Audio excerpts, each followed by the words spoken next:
So we'll discuss about the 2008 global financial crisis.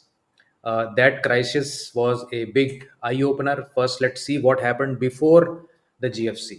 So pre GFC, you can see here that post the 2000 .com boom, we had a 52% correction, and this is Nifty index.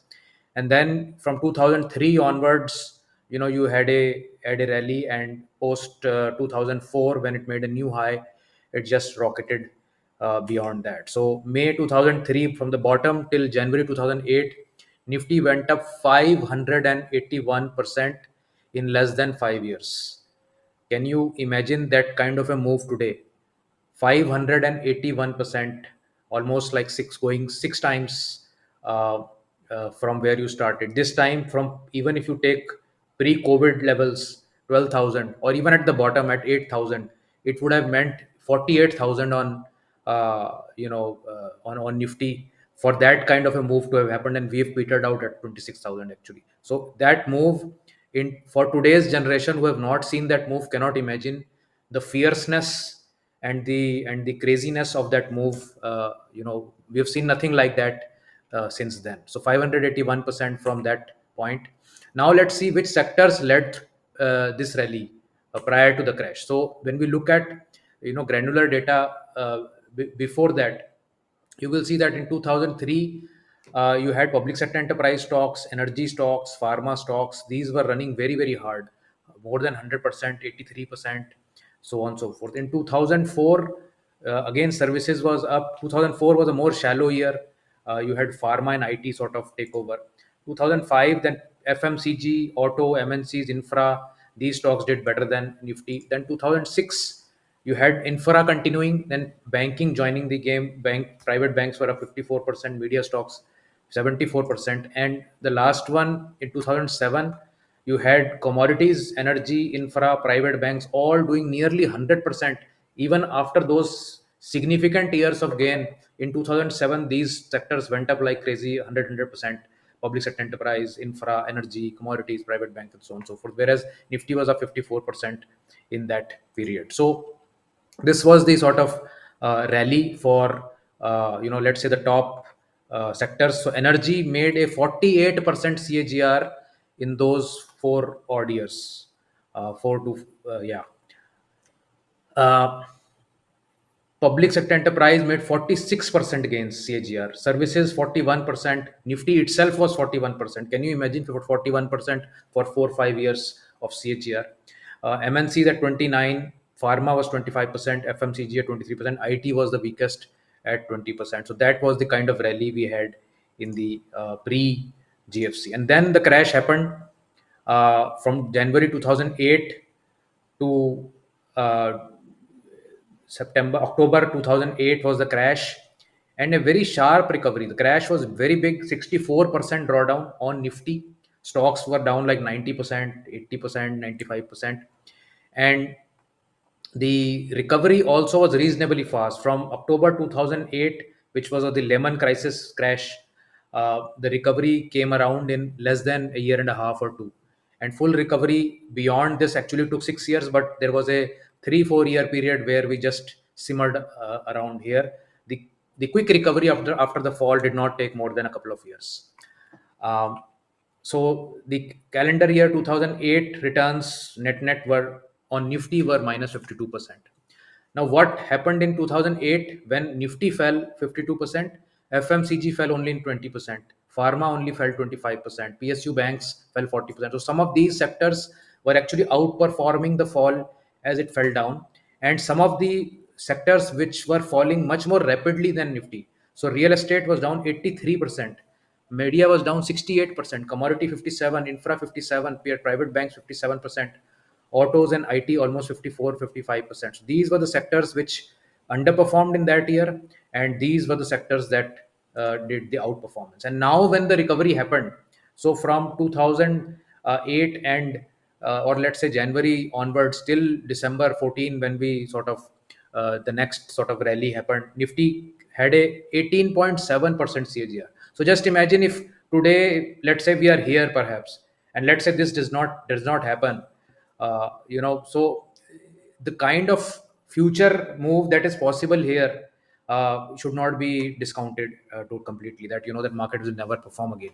So post crash rally was 18.7% CAGR rally, and let's see what sectors now performed. So in 2009, autos took the lead, uh, and IT and commodities, private banks, CPSE, all these sectors were leading in a big way. Autos almost 200% gain in 2009. In 2010, private banks, pharma, autos, PSU banks were in the lead with more than 30% kind of gains. Then 2011 was a completely flattish year. FMCG managed 8.6%. Everything else was in the red. Autos were actually down 19%. Private banks were down 20-25%. Then 2012, again, private banks made 67% gain. Real estate made 52% gain. FMCG and auto again came back. This is all this while Nifty was just going flattish, right? Then in 2013, IT took the lead. Pharma was also not too far behind at 26.5%. And in 2014, private banks again came back very hard, 68%, 67% on PSUs, 56% on auto, 43% on pharma. Again, you can see that from 2008 till 2014, while Nifty was not making new highs, many sectors were rotating very rapidly from one sector to the other. And if you had an active strategy which was moving from one sector to the other, you would have made huge gains even while the overall market was not moving. So for instance, from pre GFC leaders, you saw energy, PSC, and services.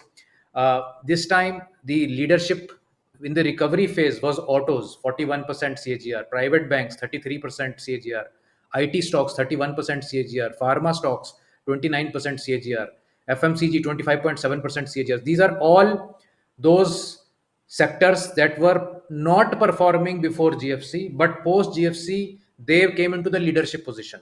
Similarly, what was really outstandingly performing before GFC was services, PSC, and energy stocks.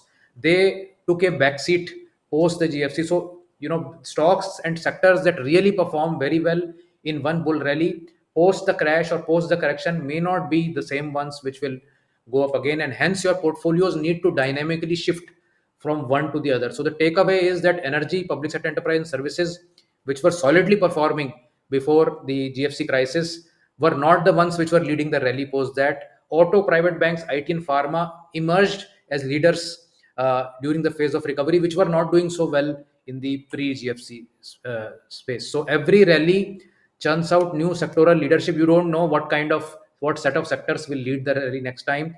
Leadership from previous rally most often than not will not lead the next rally. So whatever stocks really did well, for instance, if we talk about today, whatever stocks really did well in the last few years probably are not going to be the ones that will lead the rally coming forth whenever it does.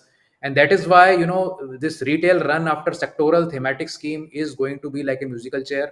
You will get stuck here. Don't let anyone trick you into this thought process that if a sector is doing well and hence you should put significant money in that sector because it will do well in the future also. It may do far in the future, but a sector which has really done very well in the last few years is likely to stay in a consolidation mode for a long period of time before it will start a leadership position again. So any one sector or theme stating that this is for long term, especially in today's exponential and evolving era, is going to be wrong. So follow an adaptive strategy. It is absolutely critical that your strategy can rotate you from the winners of the past to the winners of the future. And that is the only way of playing this market. Either you can guess them or you can follow a tactical a BBC principle type of strategy called bhav bhagwan che, where you are following the price and the price is letting you know which sectors are going to evolve. So in tomorrow's episode, now we will see how the leadership changed in the last 10 years. This was the 2008 period, and now we will do a study on 2015 to 2024 in the next one. So let me know how you like this commentary, and if your strategy is capable of automatic rotation between sectors, or you think that you will be able to guess right what is going to do well in the coming years by your discretionary ways. Thank you so much for watching. Do like and share this video if you liked it, and do subscribe to the channel. Thanks. Bye.